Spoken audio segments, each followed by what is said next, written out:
Hey my families. S, இன்றைக்கி Sunday மதியானம் I think 12 o'clock 12:30 இருக்கும். என்ன டிஷ் சமைக்கிறது தெரில. வழக்கம் போல் யோசிச்சிட்டே இருந்தேன்னா அதுக்கப்புறம் என் ஹஸ்பண்ட் சொன்னாங்க, நீ பிரியாணி பண்ணுறது எனக்கு ரொம்ப பிடிக்கும் அப்படி சொன்னாங்க.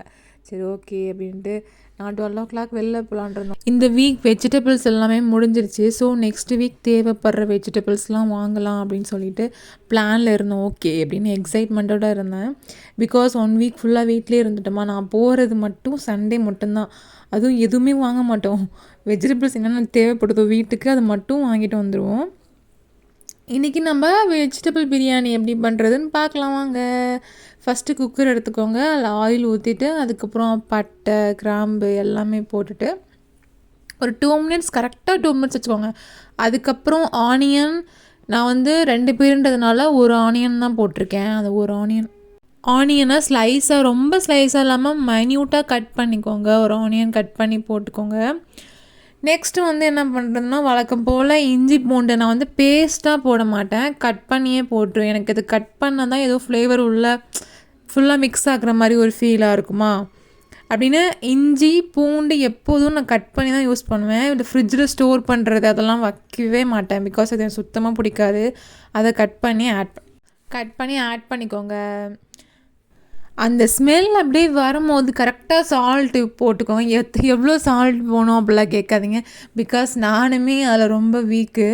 நான் வந்து ரொம்ப அதிகமாக சால்ட் போட்டுருவேன்னு பயந்துக்கிட்டு தான் போடுவேன். அதுக்கு நம்ம கம்மியாக போட்டால் கூட ஆஃப்டர் குக் பண்ணதுக்கப்புறம் கூட நம்ம போட்டு யூஸ் பண்ணிக்கலாம், சாப்பிட்டுக்கலாம் அப்படின்னு ரொம்பவே கம்மியாக தான் போடுவேன். சால்ட்டு மட்டும் எனக்கு ரொம்ப பயந்து தான் போடுவேன். நெக்ஸ்ட்டு ஒரு டொமேட்டோ கட் பண்ணி ஆட் பண்ணிக்கோங்க. ஃப்ரை பண்ணிக்கிட்டே இருக்கணும், அடி பிடிக்காமல் பண்ணிக்கோங்க. பிகாஸ் நம்ம ஃப்ரை பண்ண தான் அந்த கன்சிஸ்டன்சி வரும். வெஜிடபிள் பிரியாணின்றது எனக்கு ஒரு எமோஷன்ஸ் தான். நான்வெஜ் இல்லை, பட் இது வந்து ஃபுல்லாக ஒரு ராயல் பிரியாணி, ஒரு ஃபுல்லான ஒரு டேஸ்ட் கொடுக்கும். எக்ஸ்பெஷலாக கனடாவில் இருக்கிற ஒரு வெஜிடேரியன்ஸ் எல்லாமே இதுக்கு ஒரு பெஸ்ட்டு ஆப்ஷன்னா இந்த ரெசிபி ட்ரை பண்ணலாம்.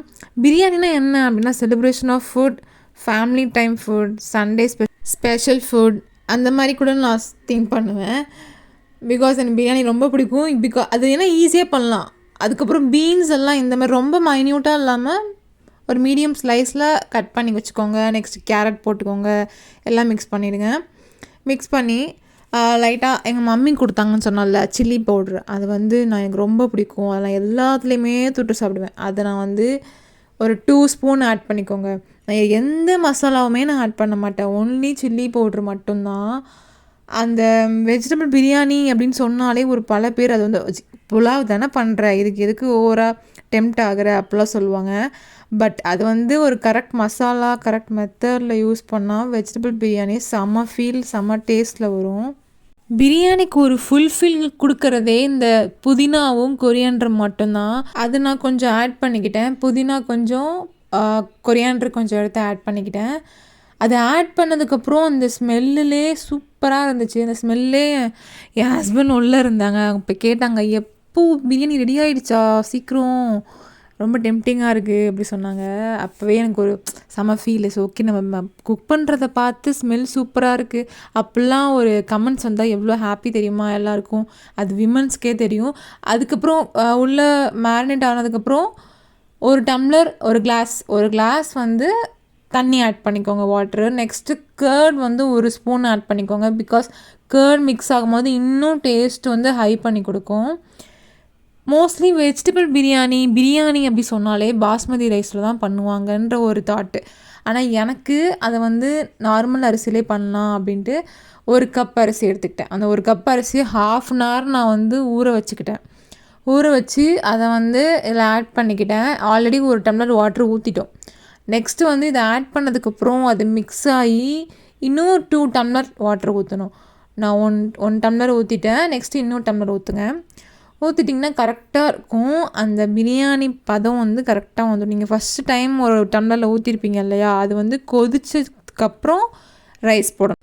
நம்ம அப்ராடில் இருக்கோம், எப்போல்லாம் நம்ம ஹோம் ஃபுட்டை மிஸ் பண்ணுறோமோ அப்போல்லாம் அந்த பிரியாணியை செஞ்சு சாப்பிடுங்க.